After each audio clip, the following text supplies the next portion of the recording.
मंच पर उपस्थित जनप्रतिनिधिगण, गांव से आए हुए मेरे इज्जतदार गड्ढा कमेटी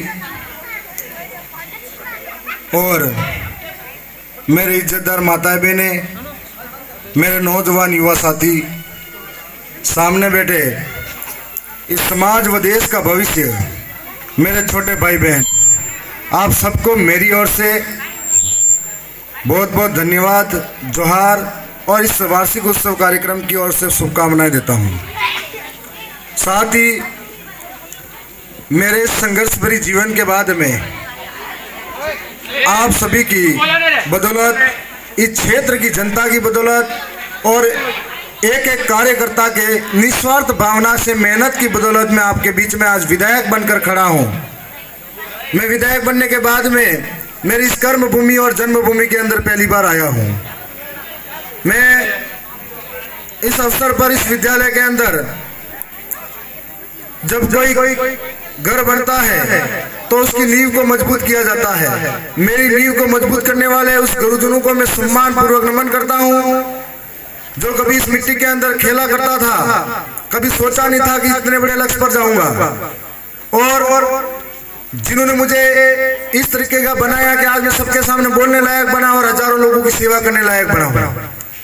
आज इस अवसर पर कुछ गुरुजी ऐसे भी थे जो यहाँ से सेवानिवृत्त होकर चले गए, लेकिन कुछ इस दुनिया को छोड़कर गए हैं। मैं उन गुरुजी जैसे हरिराम जी थे, उनको भी मैं नमन करता हूँ, उनको याद करता हूँ। इस विद्यालय को परिवार बनाने में जिसका अथक प्रयास था, यहाँ के सभी मेरे आदर्श गुरुजनों का मैं सम्मान पूर्वक नमन कर जोहार करता हूँ।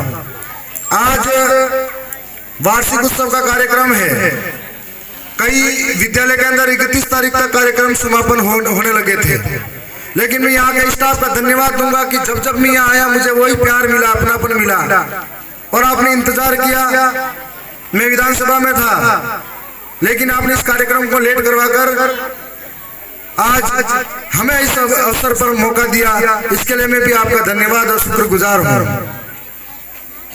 मैं इस विद्यालय को हमेशा मेरा परिवार मानता हूँ और आप सबको मानना भी चाहिए।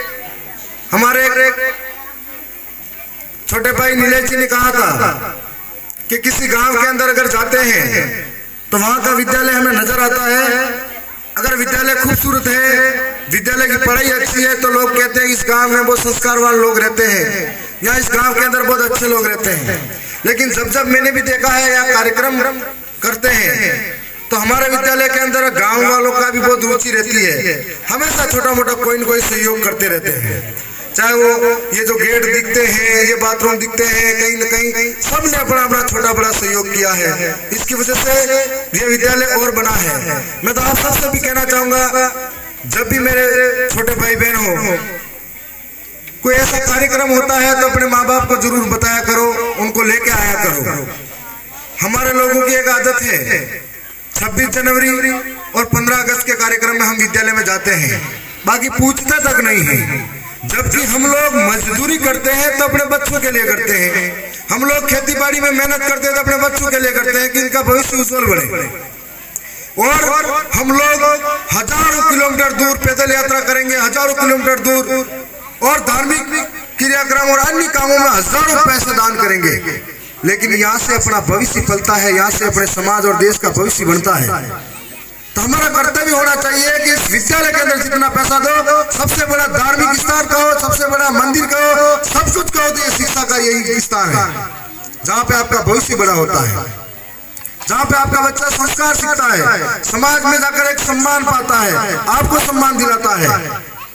एक प्राइवेट में जो बच्चा पढ़ाता है तो सुबह उठते ही तैयारी करवाएगा, जूते पहनाएगा, जूते पहनाकर उसको टिफिन तैयार करवाएगा, और सीधा विद्यालय शाम को आता है ट्यूशन के लिए। कहता है हमारी जिम्मेदारी नहीं है कि हमारे बच्चे के लिए हम महीने में एक बार विद्यालय जाकर पूछे, वो ये सब हमारी भी जिम्मेदारी है।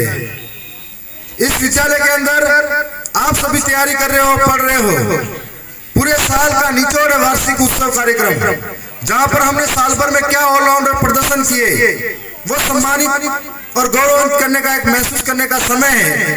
जहाँ पूरे साल के अंदर आपकी पूरी कार्य कुंडली यहाँ पर रखी जाती है कि पूरे साल में खेल में इतने अच्छा काम किया, इसने कविताओं में अच्छा काम किया, इसने ड्राइंग में, इसने आर्ट में, इसने वो सारे पेड़ पौधों को पानी पिलाया, स्कूल की देखभाल करी, और सबको सम्मानित किया जाता है। और उसके बाद में आपको शुभकामनाएं दी जाती है कि आने वाले समय में आपके सर पे परीक्षाओं का बोझ आने वाला है, आप लोग किस तरीके से मैनेजमेंट करोगे, इस परीक्षाओं को सफलता हासिल करोगे। परीक्षा एक रणनीति का खेल है, चाहे वो हम राजनीति की परीक्षा हो, चाहे आपकी परीक्षा हो, और आप किस प्रकार और किस तरीके से इस बेहतरीन तरीके से रणनीति बनाते हो कि कामयाब हो सकते हो। यहाँ मैं उन गुरुजी को धन्यवाद दूंगा, एक नाटक प्रस्तुत करवाया था सोशल मीडिया को लेकर।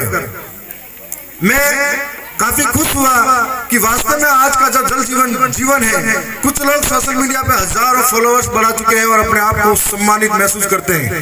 यदि उनके हाथ से मोबाइल 2 घंटे के लिए छीन लिया जाए तो खुद को अकेलापन महसूस करते हैं, लेकिन उसके परिवार और रिश्तेदार का सम्मान करना नहीं जानते।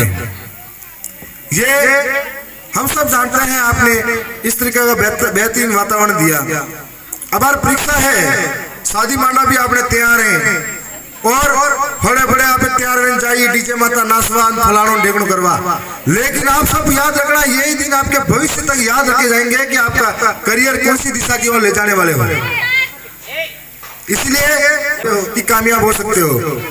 यहाँ मैं उन गुरुजी को धन्यवाद दूंगा, एक नाटक प्रस्तुत करवाया था सोशल मीडिया को लेकर। मैं काफी खुश हुआ कि वास्तव में आज का जो जल जीवन है, कुछ लोग सोशल मीडिया पे हजारों फॉलोअर्स बढ़ा चुके हैं और अपने आप को सम्मानित महसूस करते हैं।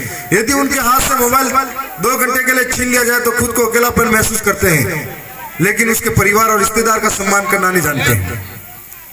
ये हम सब जानते हैं, आपने इस तरीके का बेहतरीन वातावरण दिया। अब बार परीक्षा है, शादी माना भी आपने तैयार है, और बड़े बड़े आप तैयार बन जाइए, डीजे माता नाचवान फलाणों ढेकड़ों करवा, लेकिन आप सब याद रखना, यही दिन आपके भविष्य तक याद रखे जाएंगे कि आपका करियर कौन सी दिशा की ओर ले जाने